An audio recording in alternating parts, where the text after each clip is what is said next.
எல்லாருக்கும் வணக்கம். இது நம்ம வீட்டு சமையலில் இன்றைக்கி நம்ம என்ன பார்க்க போகிறோம்னு பார்த்தீங்கன்னா, கொளுத்துற கோடையில் நம்மளுக்கு அதிகம் நீர் சத்து தரக்கூடிய ஒரு ரெசிபியை தான் இன்றைக்கி நம்ம பார்க்க போகிறோம். அதை எங்கள் அத்தை தான் உங்களுக்கு சொல்லித்தர போகிறாங்க. வாங்க வீடியோக்குள்ளே போகலாம். தடியங்காய் தயிர் பச்சடி செய்கிறதுக்கு தேவையான பொருட்கள் என்னென்னு பார்த்துடலாம் வாங்க. ஸ்க்ரீனில் தெரிகிற எல்லா பொருட்களையும் நீங்கள் எடுத்து வச்சுக்கோங்க. தடியங்காய் 1, சின்ன வெங்காயம்,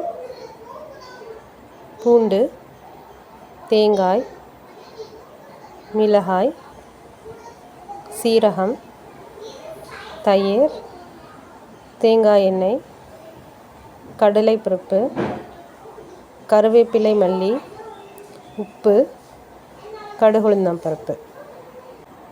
வாங்க செய்முறையை பார்க்கலாம். பருப்பை இப்படி கழுவிட்டு நம்ம ஒரு ஒரு அரை தான் வேக வச்சு நம்ம எடுத்துக்கிறோம். பருப்பு எடுத்தோம் இல்லையா, அதை நம்ம என்ன செய்யணும்னா இப்படி ஒரு அரை வேக்காடாக வேக வச்சு நம்ம தண்ணியை எடுத்து வச்சுக்கிறணும். இது வேகுது, அதுக்குள்ளே நம்ம அரைக்கிறதுக்கு என்னன்னு பார்க்கலாம் வாங்க. இப்போ அரைக்க தேவையானது நம்ம பார்த்துடலாம். நம்ம அடுப்பு பற்ற வச்சு அந்த பருப்பு வெந்துக்கிட்டு இருக்குது. அந்த நேரத்தில் நம்ம இதை அரைக்கிறத நம்ம பார்த்துடலாம். இதுக்கு என்ன தேவைன்னு பார்த்தீங்கன்னா, சின்ன வெங்காயம், வெள்ளைப்பூடு, பச்சை மிளகாய், தேங்காய், சீரகம், இவ்வளோ தான் அரைக்க தேவை. அதுக்கு நான் எவ்வளோன்னா ஒரு 50 கிராம் அளவுக்கு வெங்காயம், சின்ன வெங்காயம் உரித்து கழுவி வெட்டி வச்சுருக்கேன். அதே மாதிரி 2 சில்லுங்கிறது இங்கே 10ன்னு சொல்கிறாங்க. இந்த கை அகலத்துக்கு தேங்காய் 2 பீஸ் எடுத்து அதையும் கொஞ்சம் சின்னதாக வெட்டி வச்சுருக்கேன். அதே மாதிரி வெள்ளைப்பூடு உரித்து வச்சுருக்கேன். இதில் ஒரு 3 பீஸ் போட்டுக்கலாம். இந்த இதுக்கு தேவையானதை ஒரு 3 இந்த அளவு, கொஞ்சோண்டு நீங்கள் பார்த்துக்கோங்க.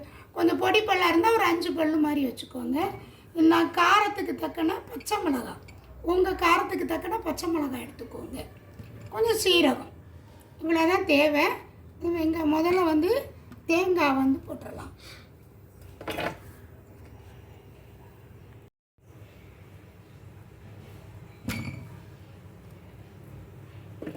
கொஞ்சம் மசாலா கொஞ்சம் அதிகமாக இருந்தால் பிள்ளைங்களுக்கு போட்டு கொடுக்கலாம்.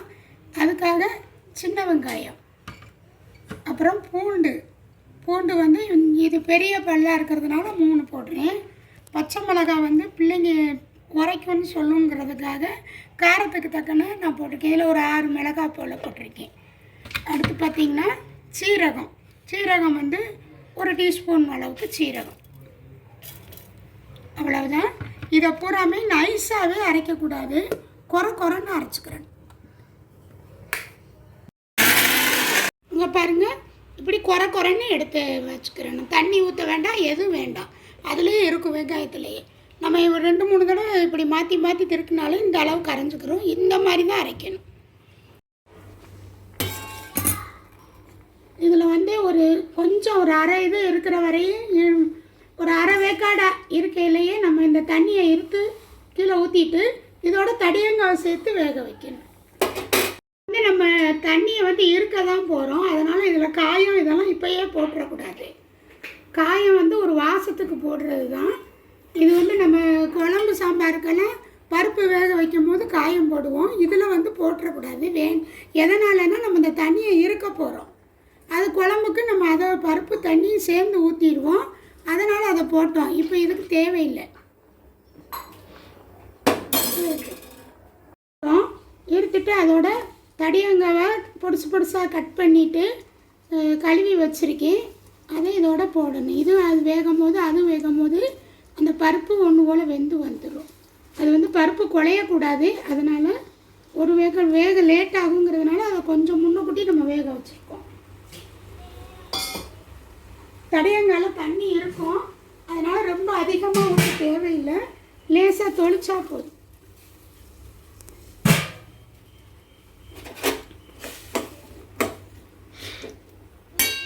இதோட நம்ம அரைச்சி வச்சுருந்தோம் இல்லையா, அதையும் போடணும்.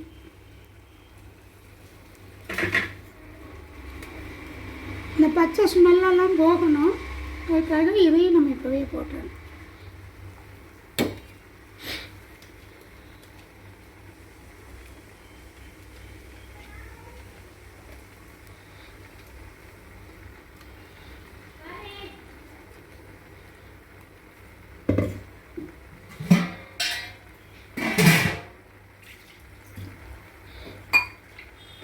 அதிகமாக சேர்க்க வேண்டாம்.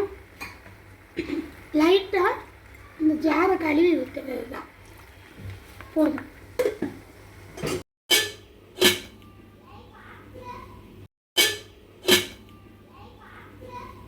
வேகட்டும். இப்போ பாருங்க எவ்வளவு நீர் இதில் இருக்குன்னு பாருங்க. நம்ம தொளிச்சோம், லைட்டாக மிக்சியை கழுவி தான் ஊற்றணும்.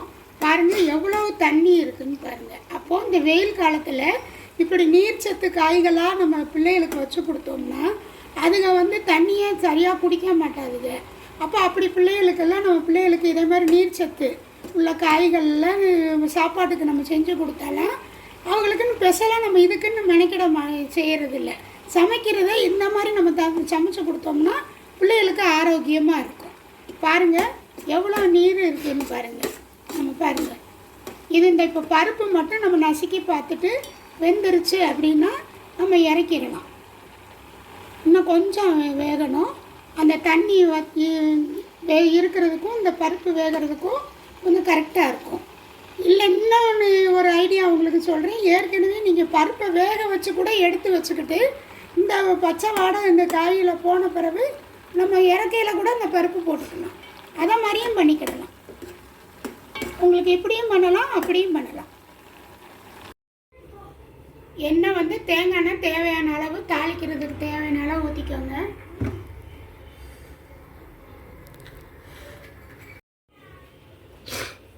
எண்ணெய் காஞ்சோன்னு இது வந்து நான் சின்ன வெங்காயம் ஒரு 2 வெங்காயத்தை வெட்டி வச்சுருக்கேன் பொடிசா. அது கொஞ்சம் மணமாக இருக்கும். அதுக்காக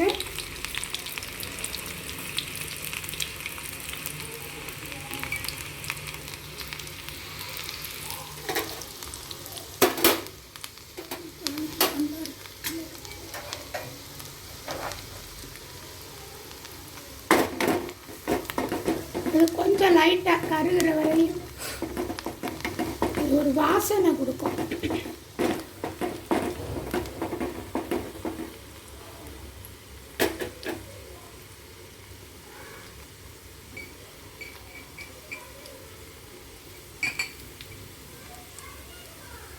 இது கடுகு உளுந்தம்பருப்பு,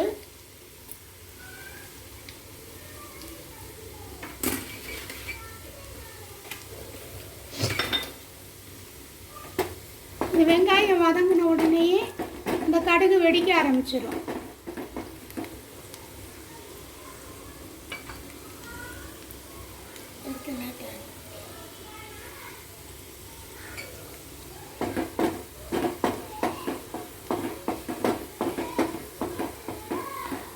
இப்போயே இந்த தேங்காய் எண்ணெய் வாசனை நல்ல மணமாக இருக்குது பாருங்கள். இங்கே இந்த மாதிரி வந்த பிறகு நீங்கள் போடுங்க,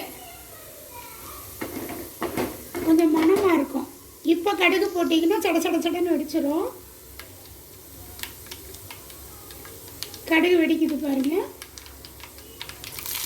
கருவேப்பிலையும் போட்டு கொஞ்சோண்டு காயம் இந்த எண்ணெயில் போட்டுடணும்.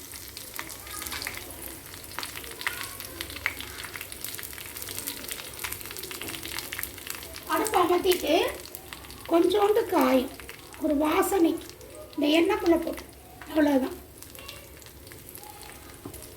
இப்போ இந்த பாருங்கள், இது இப்போ அடுப்பு அமர்த்தி வச்சுருங்க. இதை பாருங்கள் எல்லாம் தண்ணி எல்லாமே ஒன்று போல் வந்துருச்சு பாருங்கள். அப்போ எவ்வளோ தண்ணி இருந்துச்சு, இப்போ தண்ணி இல்லை பாருங்கள். இதுதான் சரியான பதம். இது பருப்பும் வந்து வெந்தும் வேகாத மாதிரி இருக்கும். இந்த நசுங்குது, இப்படி நசுங்குனா போதும், அவ்வளோதான்.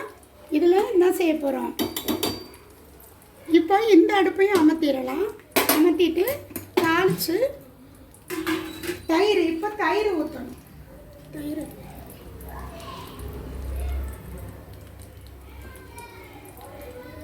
தயிர் வந்து 1 கப்பு எடுத்து வச்சுருக்கோம்ல, அந்த தயிரை ஊற்றிடுங்க. தண்ணி வேண்டாம். இது தடியங்காய் தயிர் பச்சடி ரெடி. நம்ம தாளித்து வச்சுருக்கதையும் இதெல்லாம் கொட்டிடு.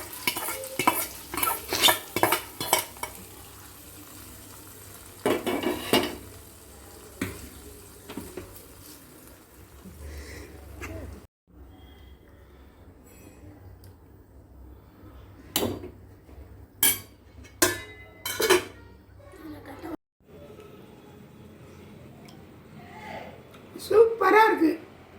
உப்பு எல்லாமே கரெக்டாக இருக்குது. இதுக்கு நமக்கு தனியாக குழம்புன்னு தேவை கிடையாது. இதே கூட பிள்ளைகளுக்கு கொடுத்துடலாம். தடியங்காய் தயிர் பச்சடி வந்து அருமையாக ரெடி ஆயிடுச்சுங்க. இந்த டிஷ் உங்களுக்கு பிடிச்சிருக்கும்னு நினைக்கிறேன். இதில் வந்து என்ன ஸ்பெஷல்னு பார்த்தீங்கன்னா, இதை குறிப்பாக கர்ப்பிணிகளும் குழந்தைகளும் வயதானவர்களும் இப்போ இந்த வெயிலுக்கு கண்டிப்பாக உணவில் எடுத்துக்கிறணுங்க. இது மாதிரியான நீர்க்காய்களை வந்து ஒரு நாள் விட்டு ஒரு நாள் நம்ம இந்த வெயிலுக்கு எடுத்தோன்னா நம்ம உடம்புல நீர்ச்சத்தோட அளவு வந்து குறையாமல் இருக்கும். நீங்களும் இதை ஃபாலோ பண்ணுங்கள். இன்னொரு முக்கியமான விஷயங்க, எங்கள் சேனலை பார்க்குற எல்லாரும் எங்கள் சேனலை லைக் பண்ணுங்கள், ஷேர் பண்ணுங்கள், கமெண்ட் பண்ணுங்கள், மறக்காமல் சப்ஸ்கிரைப் பண்ணிடுங்க. தேங்க்யூங்க.